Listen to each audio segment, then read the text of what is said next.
For the application and integration assignments, papers 1 through 5, for Seed 582, I was able to learn so much from each of the readings of the chapters, just applying my knowledge to the questions for each of the papers.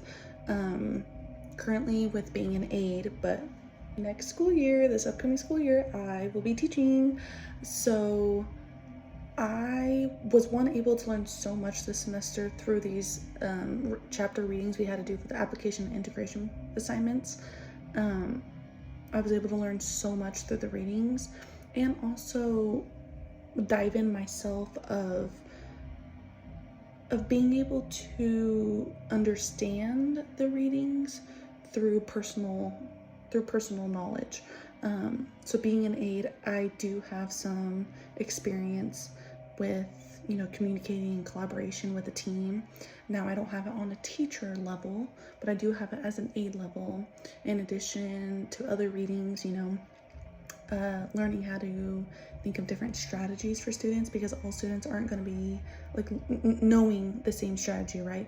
Like, for instance, we have one student this semester who uses blocks for addition and subtraction, while another student can do it all through his head. And so for the student who needs blocks, I'm not going to make him do it all in his head, right? Like, no, you need to visualize it in your head in order to solve. That's not how he learns, and we can't force that on a student if that's not how they learn. And that's what some of the readings taught me for one of the papers. Additionally, just how to manage time, structure the classroom, structure behavior, different things like that. And so each of these application integration papers, I was able to learn new information or just get more in-depth information regarding each chapter that we dove into for each of the papers, and on top of it be able to incorporate some of my experience, some of my personal working knowledge with what we're reading at the same time. So I definitely feel like all the readings we did for all of these papers, I can utilize that information now as an aide, but I could take it even further with my next step in the career of being a teacher. And I can also pass that same information down to my aides that I will have in my class next year. Because I don't know, maybe this is their first time ever working in the classroom. Maybe they've done this for years, but no matter how long you have been a teacher, been working in the school system, there's always new things to learn, new strategies, new ways of communication, collaborating, consulting with one another.